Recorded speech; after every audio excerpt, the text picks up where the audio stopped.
Well, that was Marvel's Spider-Man Miles Morales. And this is the time when I like to sit back and talk about my thoughts on what we just played, the story, the game, and everything in between. I do these at the end of every playthrough, or at least I try to.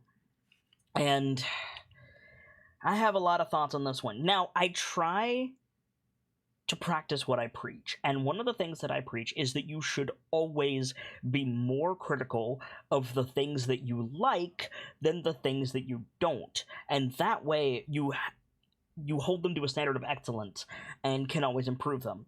Now, the issue with that is I'm going to sound really, really nitpicky with my criticisms of Marvel Spider-Man Miles Morales because it was a joy from start to finish. It was, to put it in no uncertain terms, exactly what I wanted.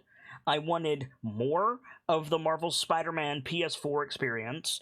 I wanted Miles to have his own story, his own flavor, his own vibe, call it what you want. I wanted a compelling story, but I wanted more of the same, and I wanted it to tie in to the main game and set up for a sequel, because as I understand it, Miles Morales began as DLC. I got all of that. I got every single piece of that, and if you don't want to listen to anything else that I have to say about this, because this is probably going to go for a little while, and you just want to know my recommendation, full stop. If you enjoyed Marvel Spider-Man for PS4, and you have access to a PS4 or a PS5, because Miles Morales is on both, thank you Insomniac, then pick it up. It is a phenomenal, phenomenal story. If you missed the first game, I cannot recommend that one enough either. Now, is there anything that I could be critical of? Yes, it was short. This was like a quarter as long as the base Spider-Man game. Now, that being said, the base Spider-Man game had a lot of repetitive, I would say unfulfilling tasks in it, and Miles had much, much fewer of those, but call it what it is, it was short. It lacked the rogues gallery of both the Spider-Man PS4 game and what I at least have come to expect from Spider-Man properties. Sure, it had Rhino and Tinkerer and Prowler, and that's great, but Spider-Man PS4 had a whole bunch of dudes.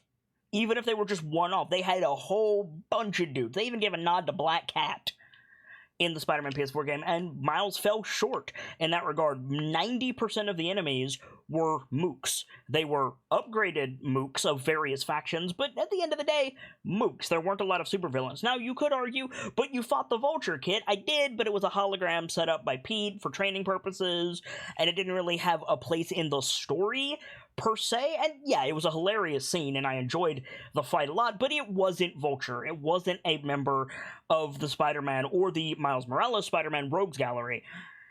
I would have liked to have seen more. Also, the splash art for Spider-Man that I originally saw teased Kraven the Hunter, which was not there. We didn't get Kraven, and I was really looking forward to Kraven.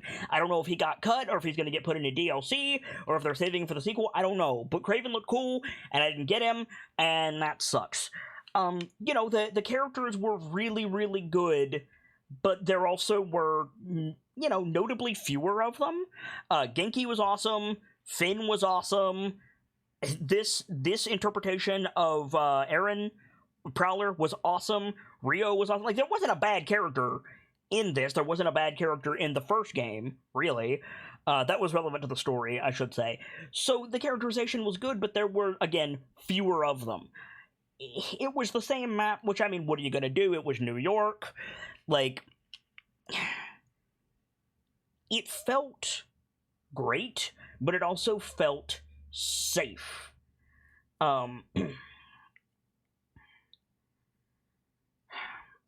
It feels like they wanted to bring Miles into the same 21st century that they wanted to bring Peter into, and that they successfully did in the first game, and I think they succeeded in that, but I could definitely say they could have taken some more risks.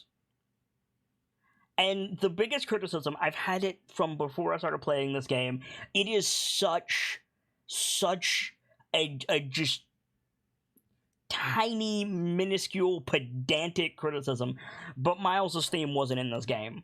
And I'm like, if you're gonna remix all of this awesome music, you're gonna put like an original track from Jaden Smith in here, like you're gonna do all of this awesome music.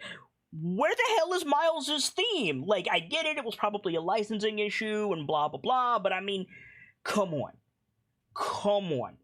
Last year, 2 years ago, I don't remember when Spider-Verse came out, they gave Miles an absolutely killer theme for the reboot of his story in a modern interpretation, because a lot of people don't read the Ultimate Comics, and that's cool.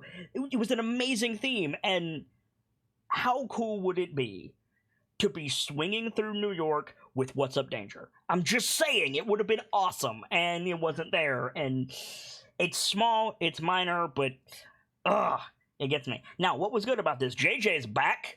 JJ's back. The banter with Miles is great. Very different flavor of banter than Pete. Pete's like, you know, sarcastic and wisecracking and like nerdy, whereas Miles is like genuine and earnest and heartfelt, but at the same time he's still gonna call you a poser if you act like one. And I really appreciate that. You know, the side characters, I talked about it a minute ago, and I'm going to keep talking about it. Like, Haley is one of the coolest characters in a Marvel property that I've seen in a long time. She's a street artist, a community organizer. She's just, like, a very, very real person. And, yeah, she's disabled, and I'm not going to, like, harp on that, because it shouldn't be a major thing. And it's not with Haley, and I think that's really cool. You know, Genki's a game designer. That's also really cool. Everybody in Miles's, like, circle is, like, techie and some kind of engineer, and that is integral to his story. Like, he grew up with, you know, his dad and Uncle Aaron, like, building stuff. He was in all of these science fairs and stuff. That's how he met Finn, and like got into this prestigious school because he's techie. His friends are techie. Like, it makes sense. And I actually heard somebody criticize that. I heard somebody, I'm not gonna name any names, and they said, like, man, everybody in Miles' circle is like a massive, like, engineering genius. It's not realistic. And I'm just like, he's a kid who goes to a tech school. Like, everybody at that school is there because they're good at tech, and Pete's a scientist. Like, what do you want? Like, it makes perfect sense to me, and I think it's awesome. You know, another small criticism: Finn didn't have to go out like that. Like, I get it; it was a big, impactful scene, and she needed to atone for what she did, and all of that. But like, she didn't have to go out right there. Like, that was purely for shock value, and I think that story would have been just as impactful if she didn't. And I'm not convinced that she's not going to come back. Just saying. Like, Miles Morales is a phenomenal game, and I am so, so glad that I was able to bring it to you guys. That being said, it's time for me to get out of here. But, as always, I need to do an outro. If you're new around here, I'd like to take your attention for just a few minutes, if I may. I am the Sharp-Eyed Kitsune, the teller of tales and the weaver of mysteries, the masked bard. This is the channel that is devoted to lore and storytelling, world-building, role-playing, and discussions of those things. So if that's to your fancy, you're in excellent company here, and I do hope that you enjoyed your time with us. I stream every single day that my health permits me to do so, and we're rolling with advantage in 2021 and beyond, which is 2 chances to get a given stream. The plan is to come back in about an hour with the return of Decisive Action Tales of the Night Lights, a series of short stories between 2 full-length D&D campaigns. We do something tabletop-related almost every night on this channel, and I do hope you guys will stop by and enjoy. For now, I'm going to get out of here. But when I do, I'll be hosting someone. It's someone who I like, someone who I hope that you all will like, and can spread some of the love that was felt here today over in their channel. And check back here, because I'm always hosting someone, and you might find your favorite streamer that way. I have been saying all of this year that I want to go on a raid at the end of the afternoon stream, but honestly, I just want to put a pin in this, and let people, like, kind of ruminate on this game. If you guys want to head over to somebody else's channel or stay here for the host, that's cool.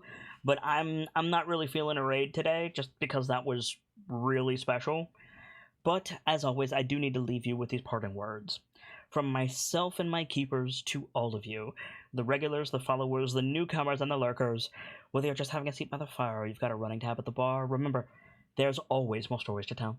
And hopefully, I'll see you all next time for, well, let's just say the bonfire beckons with a new chapter. Good night, you guys. Thank you so much for stopping by, and hope to see you again soon.